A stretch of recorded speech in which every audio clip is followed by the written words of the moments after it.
Соңғы уақытта министрлікке мүгедектігі бар адамдардың жеке көмекші қызметін көрсету тәртібіне қатысты азаматтардан көптеген сұрақтар келіп түсуде. Біз бұл сауалдарды мұқият қарап шығып, түсіндіруді қажет ететін бірнеше негізгі мәселені анықтадық. Ұсынылып отырған өзгерістер жеке көмекші қызметін жоймайды және мемлекеттік қолдау көлемін қысқартпайды.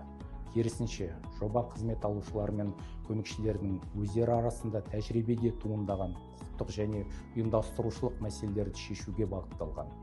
Бүгінде жеке көмекші қызметі азаматтық құқықтық шарт негізінде көрсетіледі. Алайда қолданыстағы тетік қызметтер көрсету және оны растау тәртібін әрдайым нақты реттей бермейді.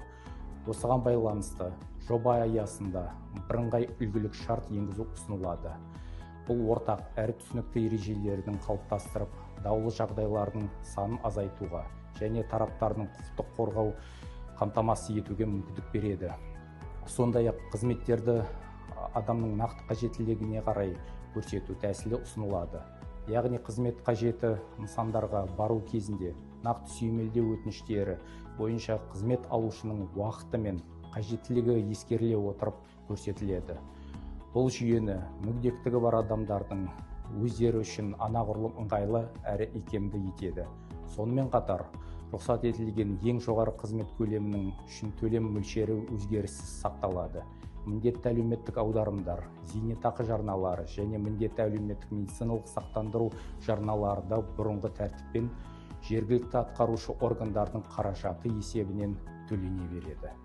Алдағы уақытта жоба өтінім беру мен нақты көрсетілетін қызметтерді растау процесін цифрландыруды көздейді.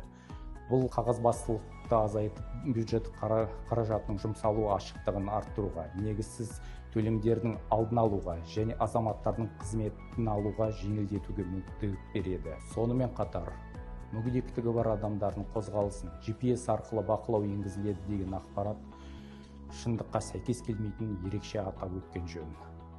Жобада мұндай тетіктер қарастырылмаған. Бақылау тек көрсетілген қызмет фактісі мен көлемін растауға қатысты болады және қызмет алушылар мен көмекшілердің жеке өміріне немесе еркін жүріп тұруына ешқандай араласуды көздемейді.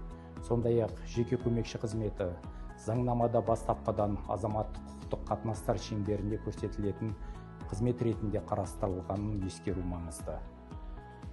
Сондықтан мұндай қатынастарға еңбек заңнамасы емес, қызмет көрсету қатысты азаматтық заңнама нормалары қолданылады. Ұсынылып отырған өзгерістер құқықтық түсініксіздіктерді жоюға, қолданыстағы тетіктің оның бастапқы құқықтық табиғатына сәйкестігін және азаматтық заңнама талаптарына келтіруге бағытталған. Жобада қызмет көрсетудің бірыңғай әрі түсінікті ережелерін енгізіп, даулы жағдайларын азайтады, бюджет қаражатының жұмсау ашықтығын арттырады және қызмет алушылар мен жеке көмекшілердің мүдделері арасындағы теңгерімді қамтамасыз етеді.